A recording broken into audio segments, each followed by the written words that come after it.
Direito à proteção, sobrevivência, desenvolvimento, liberdade e participação são algumas das garantias previstas na Convenção sobre os Direitos da Criança, adotada pela Assembleia Geral da ONU em 1989. Como país signatário, o Brasil tem o compromisso de manter uma ordem legal que torne realidade esses direitos. Mas um longo caminho ainda precisa ser percorrido para que as leis deixem de existir apenas no papel.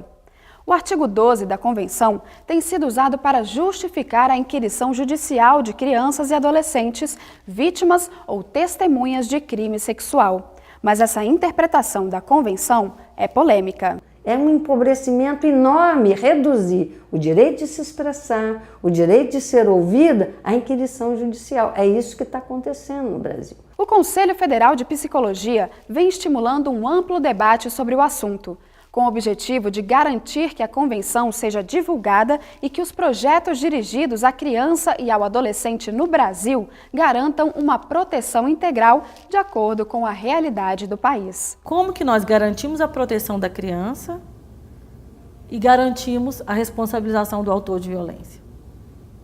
É isso que a gente busca e vem tentando dialogar e tentando aprofundar, né, para que a gente desenvolva estratégias aí no âmbito dos vários serviços que tem que existir, do Conselho Tutelar ao Judiciário, né, passando aí pelo atendimento.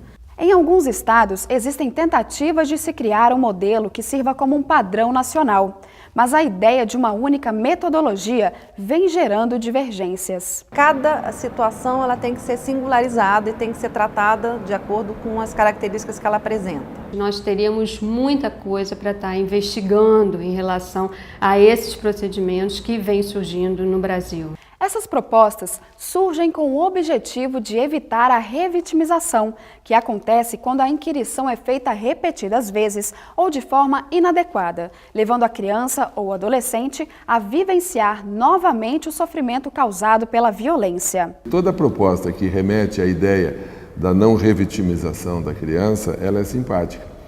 Acontece que nós temos que avaliar se efetivamente essa não revitimização se dá. Alguns desses métodos apontam o psicólogo como principal responsável pela inquirição de crianças e adolescentes.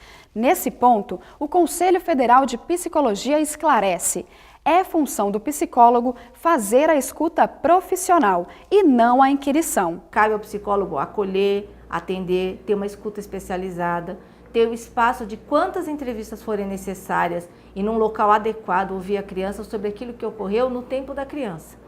Isso deve ser traduzido pela ciência da psicologia através de um relatório, de um laudo. E é esse relatório, o laudo, que deve ir para o juiz de maneira que ele possa entender que aquela fala da criança traduz um momento muito especial.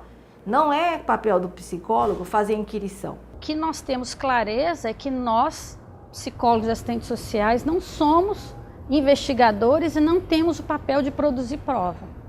As provas é para quem investiga, são os peritos que vão buscar esses elementos. As propostas de inquirição envolvem muitas questões relativas ao procedimento, mas o principal objetivo do Conselho Federal de Psicologia é promover um debate que tenha como princípio o melhor interesse das crianças e adolescentes. Eu acredito que a criança tenha direito, como está previsto na Convenção sobre os Direitos da Criança, ela tem direito à participação e oitiva nos processos que digam respeito a ela.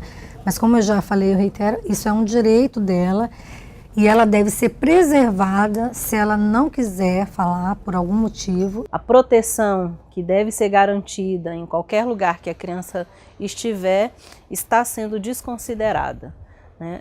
Não se reflete sobre as implicações que tem a participação dela na cena judicial. A criança não tem, nenhum adolescente ainda, uma dimensão de desenvolvimento psicossocial para compreender as implicações disso que ela está falando. Então é preciso que a gente acorde, né? Que a gente tenha um fluxo definido e que todo o tempo essa criança, essa adolescente esteja acompanhado na garantia da sua proteção. Com uma ampla discussão sobre o assunto e a contribuição de toda a sociedade, é possível tornar o sistema de garantias muito mais articulado e efetivo, permitindo assim que o Brasil continue avançando na garantia de proteção integral da criança e do adolescente. Se você quer conhecer mais sobre o assunto, acesse o site do Conselho Federal de Psicologia pelo endereço www.cfp.org.br. Lá você encontra uma série de publicações sobre esse tema e também sobre outros assuntos que interessam aos profissionais da área.